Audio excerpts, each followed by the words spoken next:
Hi guys, today we're going to go over complete dominance. So we did our notes, I showed you quick examples of all three types, and now we're going to take it a little bit slower. So we're going to do one day where I kind of guide you through everything, the next day you'll do it on your own. Then we'll move on to the second type of dominance, which is incomplete dominance. I'll do it with you for a day, then you'll do it on your own. And the last one we'll do is co-dominance, and we'll do it the same way. I'll do it with you for a day, and then you'll have a couple assignments on your own. After that, we'll practice putting all three of these together. So to start off, let's go very basic with what the terms mean and how to do just regular Punnett squares here. So I have homozygous, heterozygous, and then you're going to say, is it dominant or recessive? On the side here, I've given you different types of letters. They're either lowercase, uppercase, or a mixture of both of them. And you're going to tell me, just identify. Is it homozygous, heterozygous? Are they dominant or are they recessive? And all the problems that we're doing today are examples for what you will be doing on your own tomorrow. So if we have two lowercase r's, since they are both the same, that's going to be homozygous, and I'm just going to abbreviate it with HO. When I say they're both the same, I'm not talking about them both being the letter R, I'm talking about them both being the same case. They are both lowercase. Or if they're on the opposite end of that, they could both be uppercase and they'd still be homozygous. So we have these are both homozygous. Since they are little, that's going to tell me that they are recessive. Next one is a capital F and a lowercase f. Those are two different cases, so that is going to be heterozygous. And heterozygous, when we're talking about complete dominance, is always going to go towards the dominant side of things, so we don't have to label that. The next one is two capital T's. They are both the same case, so that's homozygous. Homozygous, we have to determine if it's dominant or if it's recessive because it's a 50-50 shot at either one. And if you just say, oh, it's homozygous, no one is going to know what you're talking about, like they would if you said, oh, that's heterozygous. They're going to know it's one of each. So because they're both capital, that is going to be dominant. One capital, one lowercase b, they're different. That is heterozygous. Lowercase b and a capital B, again, since they are different, that is heterozygous. Two capital H's, homozygous, and that is going to be dominant because they are both capital. Two lowercase h's, that is going to be recessive. Homozygous with an R. All right, there's our first set. We have some more letters here. Capital Z, lowercase z. They are different, so that is heterozygous. Two lowercase t's. That is going to be homozygous. Since they are both little, it's going to be recessive. Uppercase Y, lowercase y. They're different, that's heterozygous. Two uppercase A's. That is going to be homozygous because they are both the same, and because they are both big, it's going to be dominant. Lowercase a, uppercase A. That is different, so they are heterozygous. Whenever you would normally write something like that, you are going to want to put the lowercase a on the other side of the capital A. Capitals always come first. Next we have uppercase B, uppercase B. They're both the same, so that's homozygous, and they are dominant. And we have lowercase f, lowercase f. Again, they are the same, but since they are lowercase, that's going to be recessive. Uppercase s, lowercase s is different, heterozygous. Again, I'm not telling you whether heterozygous is dominant or recessive because it always goes towards the dominant side, and there's only one type of heterozygous you can have. You can't, it's going to be one of each. They're different letters. Homozygous, we have to differentiate whether it's dominant or recessive. So let's do a couple Punnett squares then.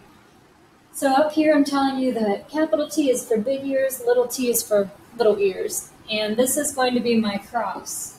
So I'm going to start off easy by telling you what to cross. And then eventually I'll be saying, oh, cross a heterozygous with a homozygous dominant. And you're going to be expected to know what that means. So when you make your Punnett square, And as you go through the problems tomorrow, I'm not going to have you guys actually drawing out Punnett squares on the computer because that's way too difficult, and I think you'd waste more of your time trying to get the square in there than you would actually doing the problem.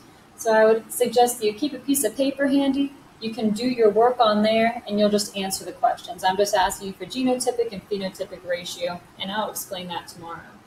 So we have two heterozygous parents here.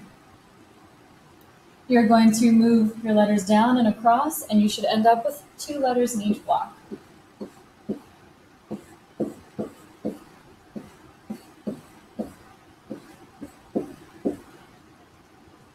So I have phenotypic ratio up here first. That is what you see. So we're looking at big ears or little ears. So anytime there's a capital T, it's going to be big ears. And that's true for complete dominance. When we do our other types of dominance, it'll change a little bit.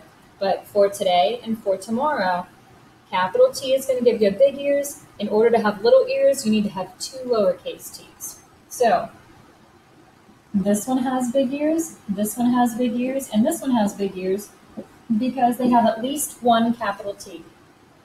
So you do dominant first. Little ears, there's only 1 here. So I have a 3-to-1 ratio of big to little. For my genotypic ratio, you start with homozygous dominant. So that is the 2 capital T's. I have 1 like that.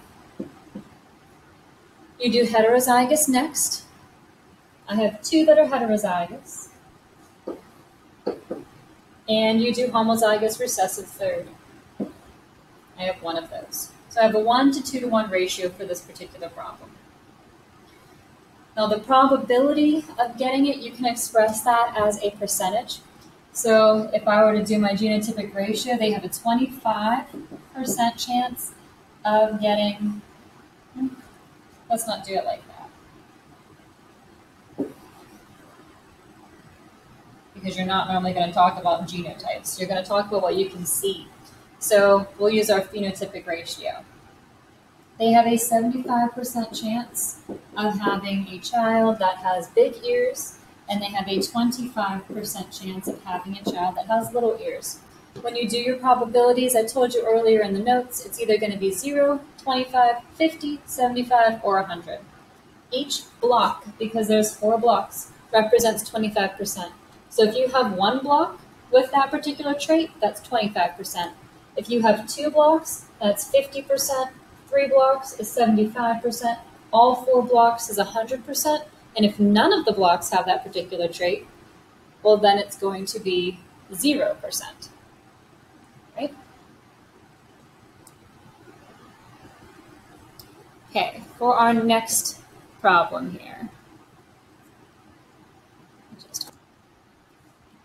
Okay, so for our next cross, we have capital Y, lowercase y, cross with someone who's homozygous dominant. Capital Y is going to be yellow, lowercase y is going to be green.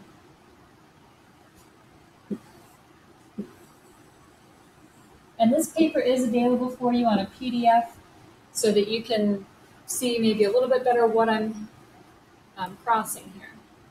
So I'm going to put my heterozygous one up here first. And you don't have to do that. You could put your heterozygous person on the side.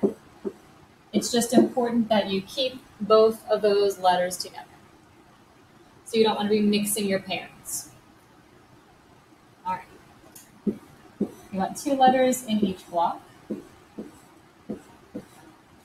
Normally you put your capital letter, if there is one, first, followed by your lowercase letter second.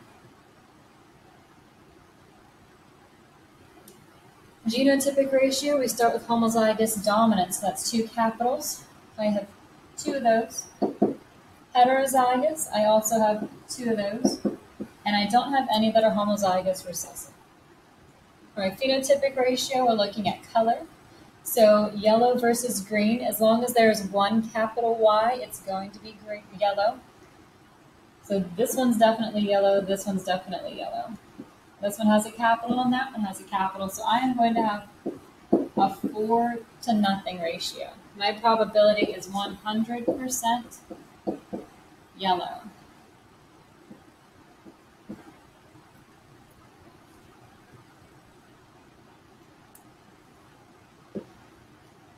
We have a couple more problems to go through. We're looking at blue eyes versus green eyes now. So I'm crossing homozygous dominant with homozygous recessive. Drop your letters down and then push them over.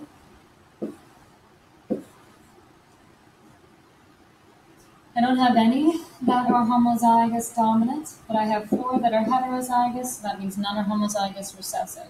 My phenotypic ratio, as long as there is one capital letter, it's going to be blue, so that is a 4-0. Probability is 100% blue.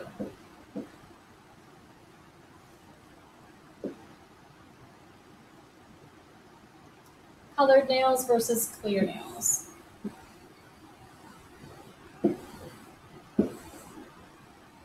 So homozygous recessive and heterozygous. I want to write my capital letter first if I have one. Genotypic ratio, I don't have any that are homozygous dominant. I have 2 heterozygous, 2 homozygous recessive. Phenotypic ratio, as long as there's one big F, it'll be colored. So I have 2-2. Probability is 50-50 for this particular problem. Hairy body versus no hair. So I have heterozygous against homozygous dominant.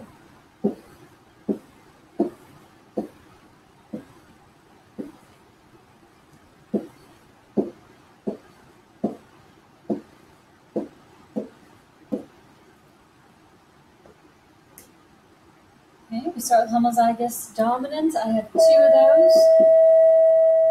2 heterozygous, 0 homozygous recessive. Phenotypic ratio is going to be 4-0 because there is at least one capital Z in all 4 of my boxes. So that probability is going to give me 100% hair. Oh, goodness. Nerve loss versus normal is our next one. Heterozygous with homozygous recessive.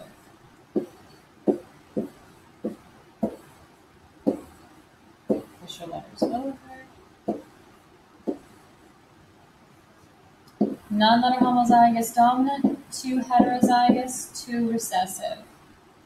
Phenotypic ratio is going to be 2-2 with the nerve loss versus normal. Probability is going to be 50-50.